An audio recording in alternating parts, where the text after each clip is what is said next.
ప్రపంచంలో టెక్నాలజీలు మారిపోయి మనం వెళ్ళక్కర్లేదు. Pre decided 8 figure grid references అనేటువంటివి ఉంటాయి. Point precision targeting missile striking అనేటువంటిది ఉంటుంది. మొత్తం యుద్ధం యొక్క నీతి అనేటువంటిది మారిపోయిందండి. ఇటువంటి టైంలో మనం ఏమంటామంటే ఎర్లీ వార్నింగ్ సిస్టమ్స్ అనేటువంటివి చాలా ఇంపార్టెంట్. ఎలక్ట్రానిక్ వార్ఫేర్లోని ఎర్లీ వార్నింగ్ సిస్టమ్స్ చాలా ఇంపార్టెంట్. ఎర్లీ వార్నింగ్ సిస్టమ్స్ ఏం చేస్తాయంటే రాబోయేటువంటి మిజైల్స్ని కానీ డ్రోన్స్ని కానీ ముందుగానే పసిగొట్టి వాటిని న్యూట్రలైజ్ చేస్తాయండి. న్యూట్రలైజ్ చేయడం అంటే పడగొట్టేస్తాయి వాటిని. ఇక్కడ దాకా లక్ష్యం దాకా చేరుకోనివ్వండి. అలాగే కొన్ని రకాలైనటువంటి టెక్నాలజీలు ఎలా ఉంటాయంటే రాడార్కి కూడా అందనటువంటి టెక్నాలజీలు ఉంటాయండి. ఇవన్నీ మెజర్స్ కౌంటర్ మెజర్స్ అనేటువంటి నడుస్తాయి. మనకి S-400 విషయంలో ఆపరేషన్ సింధూర్ టైంలో అద్భుతంగా మనం పనిచేయగలిగాం. S-400 చాలా అద్భుతంగా పనిచేసింది.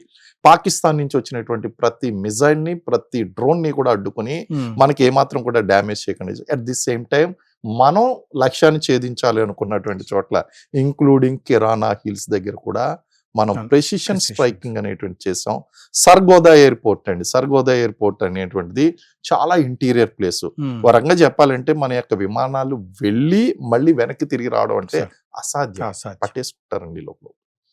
మరి అలాంటి ఇంటీరియర్ ప్లేసెస్లో ఉన్నటువంటి వాటిని కూడా మనం బాలిస్టిక్ మిజైల్స్ అనేటువంటివి యూజ్ చేయడం, బ్రహ్మోస్ మిజైల్స్ ఇవన్నీ కూడా యూజ్ చేయడం, ఇవన్నీ కూడా వరంగా పాకిస్తాన్ వెన్నులో వణుకు పుట్టించినటువంటి విషయాలు. And hats off to air defence artillery అండి. మన ఎయిర్ డిఫెన్స్ ఆర్టిలరీ చాలా స్ట్రాంగ్ ఉంది. టెక్నాలజికల్ వార్ఫేర్లో కూడా చాలా స్ట్రాంగ్ ఉంది.